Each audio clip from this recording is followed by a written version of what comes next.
Bienvenue sur la chaîne Pièces de Radio Complet. Pensez à vous abonner pour ne pas rater les épisodes prochains. C'est Jack Carter qui vous parle. L'exploit de mon oncle Nick remonte à l'été 1907. Ce soir-là, dans sa jolie maison d'un des quartiers les plus ombragés de New York, le docteur Hamilton se disposait à aller se coucher. Bonsoir Isabelle. Bonsoir papa. Veux-tu que je t'aide à monter? Non, ma chérie, non. Merci de ta gentillesse. Mais fais-moi plaisir, cesse de me traiter en infirme. J'ai beau avoir une patte plus courte que l'autre et ne plus voir que d'un œil, je me sens encore très vaillant. Cher papa, tu as tant de courage. Ce qui me désole, vois-tu, c'est de ne plus faire que de la médecine générale. Et encore, quand les clients consentent à venir. Ils savent pourtant que tu as été un grand chirurgien. Un chirurgien qui ne peut plus opérer, ça ne plaide guère en sa faveur. Ce n'est pas ta faute si tu as été blessé dans un accident de chemin de fer. Les gens me considèrent comme un être diminué. Ils doivent craindre qu'avec mon bandeau sur l'œil, je ne vois pas assez clair dans leur maladie. Les gens sont stupides. En attendant, il faut vivre, me résigner à soigner quelques coqueluches et à exercer un métier de fonctionnaire. Médecin légiste. Le chirurgien Hamilton devenu médecin légiste. Tu m'as dit que cela t'intéressait beaucoup. Tout m'intéresse, mais analyser les viscères d'un bonhomme pour savoir si sa femme l'a empoisonné ou constater qu'un condamné à mort a cessé de vivre, qu'est-ce que c'est à côté de la chirurgie, le plus beau, le plus noble des métiers? Tu n'as pas complètement abandonné? Oui, c'est exact. J'opère les chiens et les chats du quartier. Et tu as en ta fille la plus charmante des assistantes. Oh, pauvre chérie, si je ne t'avais pas. Mais tu te marieras et je resterai tout seul, comme une vieille croûte. D'abord, je ne me marierai pas, je n'ai pas de dot. Jolie comme tu es. Oh, il faut espérer que les garçons ne sont pas des imbéciles. Bon, eh bien, en les attendant, je vais fermer à clé la grille du jardin. Oui, c'est ça. Je laisse toutes les fenêtres ouvertes. Si tu veux.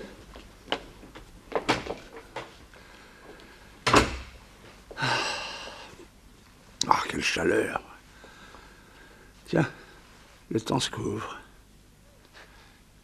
Isabelle, Papa? range les fauteuils dans la remise. On pourrait bien avoir de l'orage. Entendu.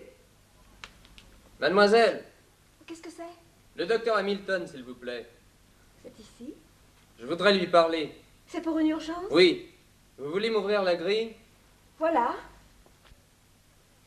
Isabelle, qu'est-ce que c'est? Oh, laissez-moi! Mais qu'est-ce que vous voulez? Papa, au secours! Au secours! Mais qu'est-ce qui se passe? Qu'est-ce qui se Laissez-moi! passe? Lâchez-moi! Oh, papa, au secours! Au secours!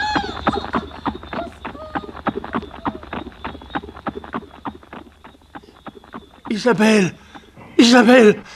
Mais, ma parole! On l'a enlevée! La police! Vite! Moi qui ne peux pas courir! Allô, Allô, le docteur Hamilton? oui. Nous venons d'enlever votre fille. Pourquoi? Mais qui êtes-vous? Elle ne risque aucun mal si vous faites exactement ce que je vais vous demander. Et surtout pas un mot à la police. Sinon, cela finira dans le sang. Oh, bandit, mais qu'est-ce que vous me voulez? Attendez-moi sur le trottoir devant votre maison, je viens tout de suite.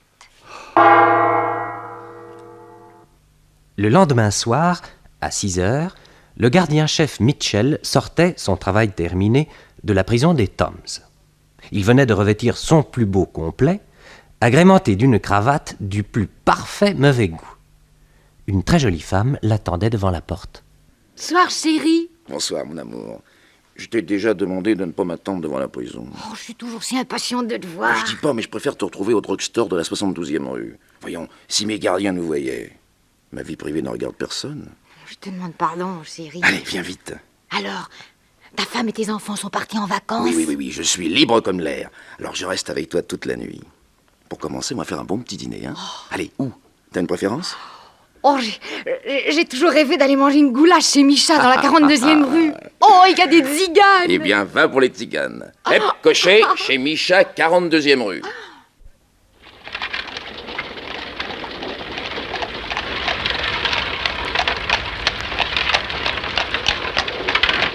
Chérie, Embrasse-moi. Oh, tu embrasses bien, tu sais. Ah oui? En plus que t'es beau. Mais non, je suis pas beau. Je me demande même parfois comment j'ai pu séduire une fille comme toi. Oh, l'amour, ça se raisonne pas. Gardien de prison, c'est pas tellement rigolo. Ah, à propos, j'ai parlé de toi l'autre jour avec le juge Warner, c'est un de mes vieux amis. Il te connaît très bien. Non. Il m'a dit que t'étais aussi bourreau, c'est vrai? Oui. Bah pourquoi tu me l'as pas dit?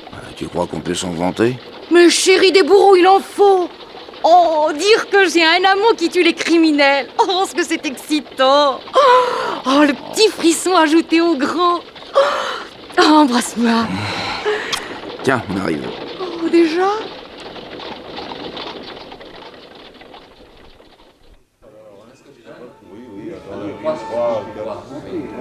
Oh, c'est joli ici. Tiens, dans ce petit coin-là, on sera tranquille. Oh, Léa! Oh, Charles!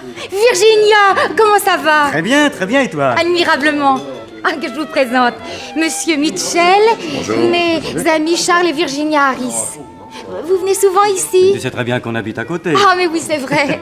On attend des amis pour dîner. Vous deux, on va vous laisser bien tranquille dans votre petit coin, et après, bien si vous voulez, on remonte tous à la maison boire le verre de l'amitié. Hein? Ça va? Chérie, t'es d'accord? Bon, oui.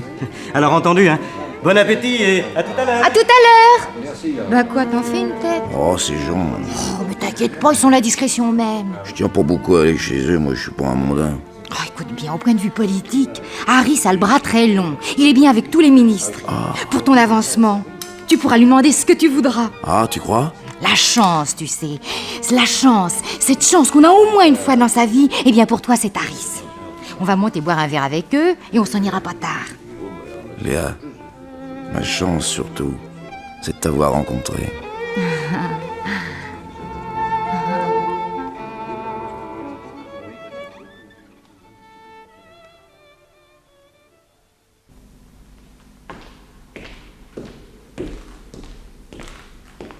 Je voudrais parler au gardien-chef Mitchell. Vous avez un laissez-passer? Voici sa carte, avec un mot qu'il a écrit lui-même. Ah, très bien. Si vous voulez me suivre. Oui. Entrez. Chef, il y a un monsieur Harris qui veut vous voir. Harris? Oh, ben qu'il entre. Entrez. Merci. Bonjour, Mitchell. Bonjour, monsieur Harris, asseyez-vous. Merci. Bien rentré ce matin? Ah, j'ai une de ces gueules de bois, vous m'avez fait trop boire, hein. Que me vaut l'honneur de votre visite? La reconnaissance de dette que vous m'avez signée cette nuit. Moi? Oui. Vous ne vous en souvenez pas? Non. Après le dîner chez Micha, on est tous remontés chez moi. On a bu et joué aux cartes. Vous avez beaucoup gagné, puis vous avez tout perdu. J'ai voulu que vous en restiez là, mais vous êtes un entêté. Et il a fallu à tout prix que je vous prête de l'argent. Vous m'avez d'ailleurs signé cette reconnaissance de dette. Tenez, c'est bien votre signature? Attendez. Ah oui, c'est bien ma signature, ça. Ah, je commence à me rappeler, mais j'ai l'impression que c'est perdu dans la nuit des temps, ça. La somme monte à combien? 40 000 $. 40 000 $. Mais c'est une blague, non? Eh non. 40 000 $, mais j'ai pas pu signer ça, j'en gagne 200 par mois. C'était cette nuit qu'il fallait y penser. 40 000 $, mais c'est pas possible, vous m'avez drogué, monsieur! Allons, ne criez pas. Si on vous entendait, ça n'arrangerait pas vos affaires. Moi, voyez-vous, je ne connais qu'une chose. Vous avez écrit vous-même, de votre propre main, lu et approuvé. Et vous avez signé sous ce texte-là que je vous demande de bien vouloir relire. Je m'engage à rembourser cette somme dès la première demande. Vous savez, je ne suis pas capitaliste, il me faut l'argent ce soir. Mais cet argent, vous l'avez regagné. Non, mais vous vous foutez de moi? Vous ne savez pas ce que c'est qu'une dette de jeu, non? Je n'ai pas d'argent, moi. Ah, débrouillez-vous. Mais comment voulez-vous que je me débrouille? Je connais personne, j'ai pas de relation, j'ai avec ma paye. Votre paye. Si je porte plainte, ce que je vais d'ailleurs faire, je doute fort que l'administration vous garde. Un fonctionnaire qui fait des dettes de jeu est de cette importance, et puis quand on saura que vous avez une maîtresse, alors vos chefs, votre femme, vos enfants... Taisez-vous. Enfin, je vais quand même pas travailler tout le reste de mes jours pour vous rembourser. Mais vous voyez une autre solution? Je sais pas, moi je sais plus. Alors je regrette, je vais vous poursuivre par tous les moyens. Non, je vous en supplie. À moins que... À moins que... Attendez. Il y a peut-être une formule. Pour me libérer? Oui? Ben dites vite. Ah non, pas ici. Venez ce soir chez moi. Ah oui, à quelle heure? 7 heures. Ça vous va? Ah bah vous pensez. Alors d'accord, monsieur Harris, je serai chez vous à 7 heures sans faute.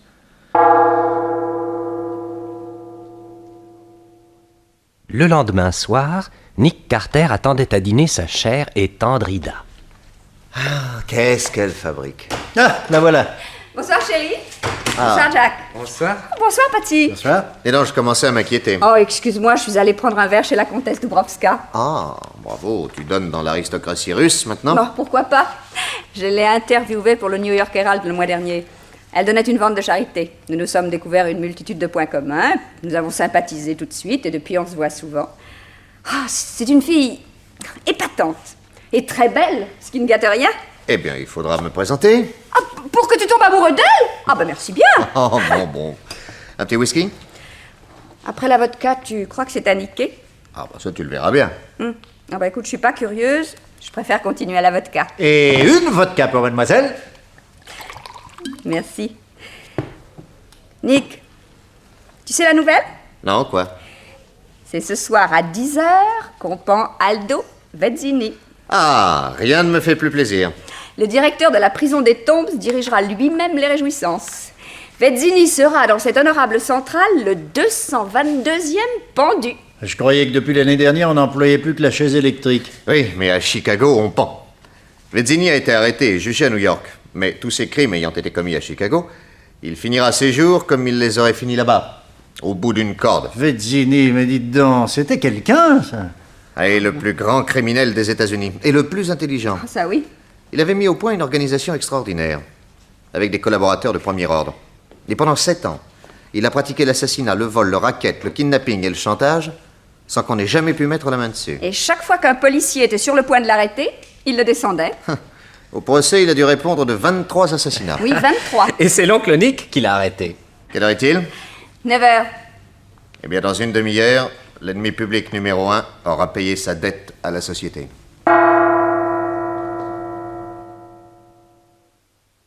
Morton, faites entrer les journalistes dans la salle d'exécution. Si vous voyez un appareil photographique, confisquez-le. Alors, monsieur Barnes? Tout est en ordre. Comment est le condamné? Très calme. Mitchell lui a lié les mains derrière le dos et les deux chevilles sont réunies par une chaîne. Il peut marcher, mais impossible de courir. Courir? Vous aussi, vous vous imaginez qu'à la dernière seconde, ses complices vont le sauver? Avec un type pareil, il faut s'attendre à tout. Et moi, je vous dis que des précautions exceptionnelles ont été prises. Rien n'empêchera la justice de suivre son cours. Le docteur Hamilton est auprès de lui? Oui, il n'a pas eu à intervenir. Entrons dans la salle d'exécution.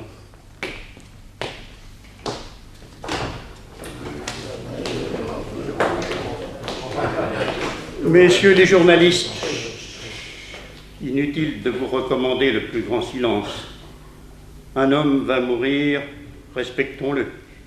Il va monter sur cette estrade, le bourreau lui passera une cagoule, puis disposera la corde autour de son cou. Je compterai de 5 à 0. À 0, le bourreau fera basculer la trappe, puis le médecin légiste passera sous l'estrade et constatera le décès en votre présence.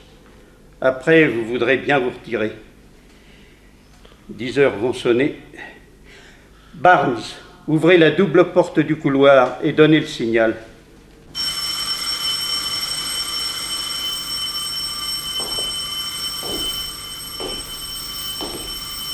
Ils viennent.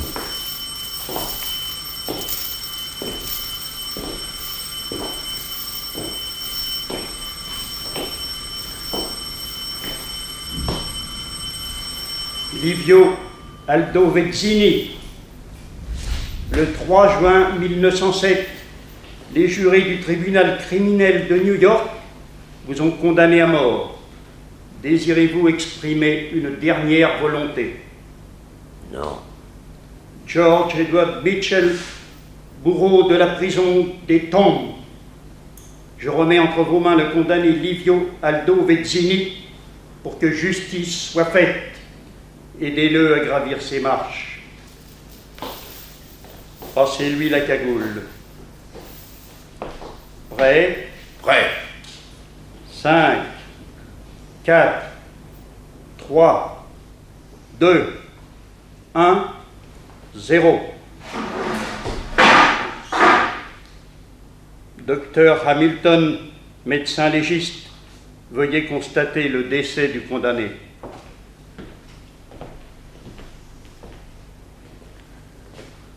Enlevez sa cagoule. Messieurs, le cœur ne bat plus. Livio Aldovezzini a cessé de vivre. Justice est faite.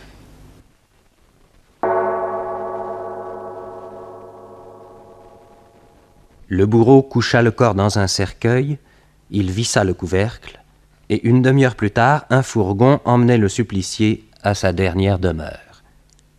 À minuit, un mystérieux coupé, attelé d'un cheval noir, s'arrêta derrière le cimetière. Une silhouette sortit de l'ombre. Aldo, Léa, alors, tout s'est déroulé comme prévu. la preuve, puisque je suis là bien vivant. Avec tous ces imbéciles qui croient m'avoir pendu. Tous les journaux vont annoncer demain matin qu'Aldo Vezzini n'est plus qu'un cadavre au fond de son trou. Bande d'idiots. Tu es content de nous? Ah, ça vous avez tous fait un travail formidable. Je paierai largement. Oh, moi, l'argent. J'avais tellement hâte de te revoir. Tu m'as pas encore embrassé. Oh, sacrée fille. Oh. Toi, t'as toujours la peau aussi douce, hein? Maintenant, je veux savoir. J'ai trouvé dans mon pain un petit papier où vous m'écriviez « Laisse-toi pendre et fais le mort. Nous sommes là. » Je me suis laissé pendre.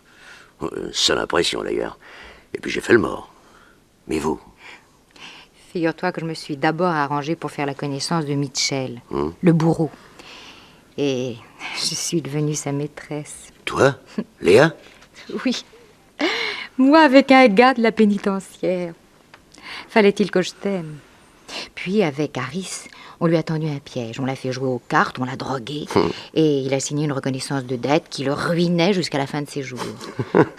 Pour en être débarrassé, il a accepté de truquer ton exécution. Mais comment? Harris lui a remis une cagoule doublée d'un collier d'acier. C'est cette cagoule-là qu'il t'a mise au moment de l'exécution. Le collier a stoppé la corde et ton cou a été protégé. Pas bête, ça. Restait le médecin légiste. On a kidnappé sa fille et je lui ai dit qu'on la lui rendrait à condition qu'il constate officiellement ton décès. C'est ce qu'il a fait. Et après? Après, le bourreau m'a détaché les mains et les pieds et il m'a mis dans un cercueil. Il a vissé le couvercle et tout le monde est parti. Je me demandais combien de temps vous alliez me laisser là quand le bourreau est revenu. Il a soulevé le couvercle, il a glissé sous mes pieds des vêtements civils et il m'a dit « Je vais remettre le couvercle, mais les vis sont plus étroites que les trous. Et par en dessous, il y a les perforations qui te donneront un peu d'air. À minuit, on descendra le cercueil dans la tombe, mais les fossoyeurs ne la recouvriront que demain matin. Quand ils seront partis, t'auras qu'à soulever le couvercle, mettre les vêtements civils et sauter le mur du cimetière. Une voiture t'attend. » Tout le monde a bien travaillé. Et donc maintenant, où m'emmènes-tu? Chez le docteur Hamilton. Le médecin légiste? Il est aussi chirurgien.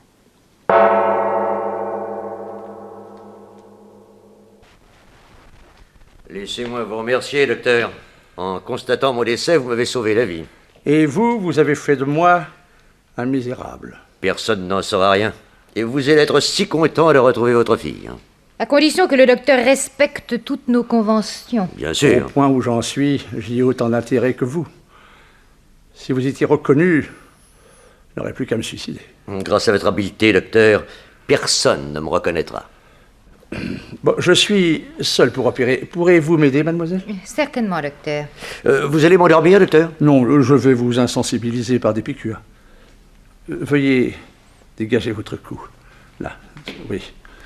Et vous étendre sur la table. Bien. Doucement, oui. Mais laissez-vous faire, n'ayez pas peur. Là. Bon, mademoiselle, vous trouverez des paquets de ouate dans cette armoire. Bien, docteur. Là, oui. Allongez-vous. Bien. Pendant 4 heures, le docteur charcuta le visage de l'ennemi public numéro 1. À 5 heures du matin, le patient était devenu méconnaissable. La tête entourée de bandelettes, il partit en voiture avec Léa pour une destination inconnue. À 8 heures du matin, Isabelle Hamilton était rendue à son père.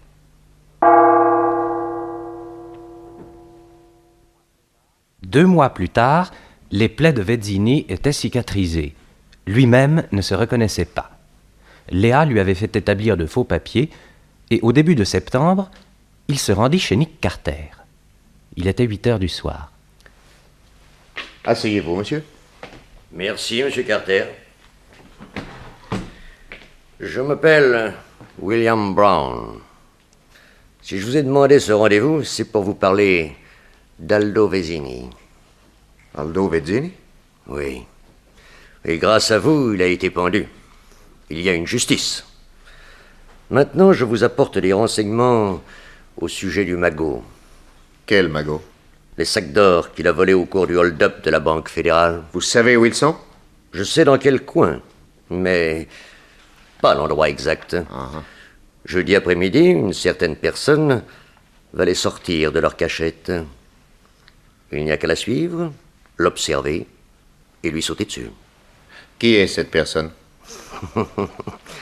La maîtresse inconsolable de Vezzini, Léa. Oui, elle veut l'argent pour elle. Parlez. Comment êtes-vous si bien renseigné?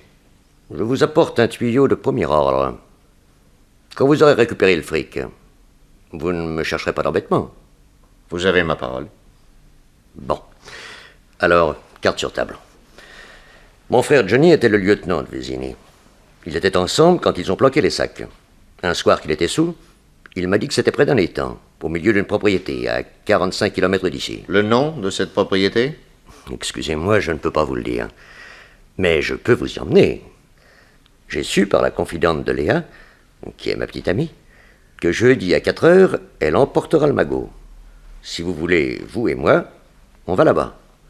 On se planque, on la guette, et sitôt qu'elle a sorti les sacs, vous l'embarquez. Oui, mais votre intérêt à vous dans tout ça? Johnny voulait la moitié. Pour garder le tout, Léa l'a fait assassiner. Je veux venger mon frère. Vous avez l'esprit de famille? Ne rigolez pas, monsieur Carter. Et dites-moi si vous êtes d'accord. Oui, naturellement. Venez ici jeudi à 1 heure. Je vous emmènerai là-bas en auto. Très bien. À jeudi 1 heure. Au revoir, monsieur Carter. Au revoir, monsieur Brown. Joseph, voulez-vous reconduire, monsieur? Dis donc, le Nick, qu'est-ce qu'il te voulait, ce type-là? Parler de l'or cambriolé par Vezzini à la Banque fédérale. Ah bon? Oui, passe-moi mon chapeau, je voudrais savoir où il va. En quittant Nick Carter, Vezzini alias Brown gagna un hôtel particulier de Central Park et, dans un luxueux boudoir, il retrouva Léa qui l'attendait. Alors, chérie? Mais Carter est tombé dans le panneau. Il vient avec moi jeudi à la propriété. Si l'on arrive à ce qu'il tue lui-même à coup de revolver sa petite amie Ida, on se sera bien vengé de ce salaud. Et moi, qu'est-ce que j'aurais à faire? À New York, on te croit la richissime comtesse Dubrovska. Bijoux somptueux, hôtel particulier, propriété avec chasse, étang, etc., etc. Voici 2 mois, tu as réussi à te faire une amie d'Ida Johnson, la sweetheart de Nick Carter. Tu vas l'inviter à chasser le canard sauvage jeudi prochain dans ta propriété. Une fois là-bas, tu lui prêtes un surroi pour qu'elle ne se mouille pas.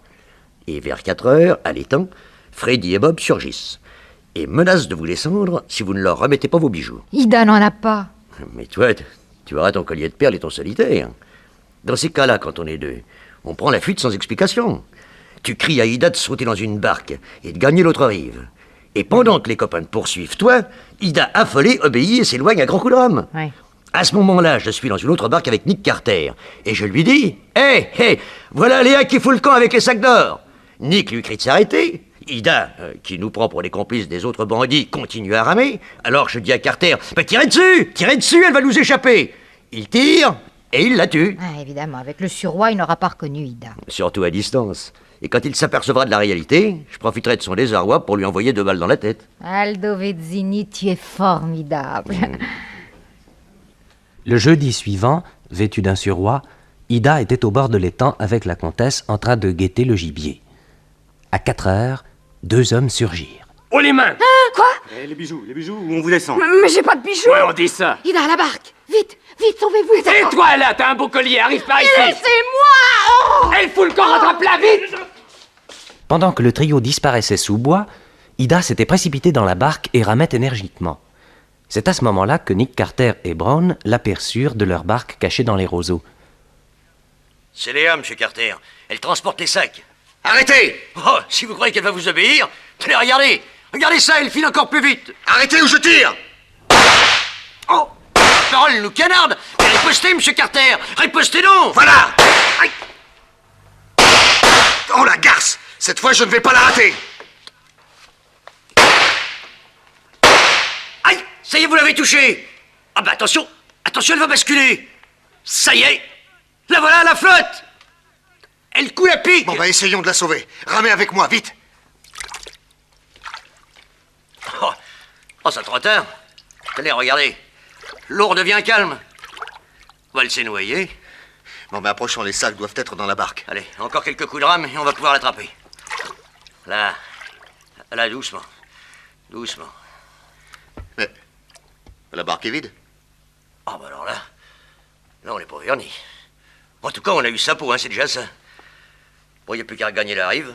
Eh oui, notre coup est manqué. Ah, moi, je trouve pas. Je trouve même qu'il a pleinement réussi. Comment ça? Allez, mettez pied à terre, je vous tiens la barque. Allez. Regardez donc qui s'amène là-bas. Et qui est cette dame? Tu vas le savoir, salaud! Oh, mon revolver! Allez, bouge pas, hein. Si tu bouges, je te tire dessus. Allez, où les mains? Bonsoir, monsieur Carter. Mais qui êtes-vous? Je suis Léa. Vous avez tué la femme qui était dans la barque, mais ce n'était pas moi. Elle est tombée, maintenant son cadavre est au fond de l'eau. Et tu sais qui était cette femme? Non. C'était Ida. Quoi? Tu as tué la femme de ta vie. Ida, non, c'est pas possible, c'est pas vrai. Nous l'avons attirée dans un guet-apens, et toi aussi. Bien joué, hein? Et maintenant, ça va être ton tour. On va t'attacher à cet arbre, on va te découper la peau en petites lanières, et après, moi, Vézini, je te changerai en passoire. Ginny. Oui, tu vois, hein? Moi, le pendu 222, je me porte comme un charme. Quant à toi, rien ne peut plus te sauver. Rien! Allez, avant, salaud! Bravo, Jack! Bravo, Patsy! Ah, on les a pas loupés! Passez-leur les menottes, vite! Voilà! Ah bah mes enfants, je suis trempée. Ida, Pour vous servir, comtesse. vous n'êtes pas blessée? Vous n'êtes pas noyée? Si Nick m'a tiré dessus, il m'a raté exprès. Et moi, eh bien j'ai fait semblant d'être touchée, je suis tombée à l'eau, je me suis laissée couler et j'ai gagné la rive en nageant entre deux eaux. Voilà, c'est tout. Comment Nick Carter savait que... Il savait que la femme de la barque, c'était moi? Mais naturellement, voyons. L'autre soir, Vézini, je vous ai pris en filature. Salaud, hein. Je vous ai vu entrer dans la maison de madame. J'ai pénétré derrière vous parce que, moi aussi, figurez-vous, je sais ouvrir n'importe quelle porte. Et j'ai entendu tout ce que vous avez dit. Alors nous avons fait semblant de tomber dans le panneau et nous aussi, nous avons joué la comédie. Mais je crois que nous sommes meilleurs comédiens que vous. Et vous saviez qui j'étais? Eh bien, figurez-vous, vos deux yeux ne sont pas tout à fait de la même couleur, Vézini. Et ça, un chirurgien n'a pas pu le changer.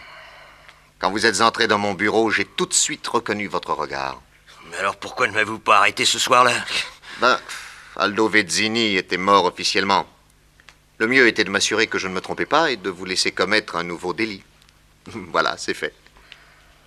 Vous serez de nouveau pendu, Vézini.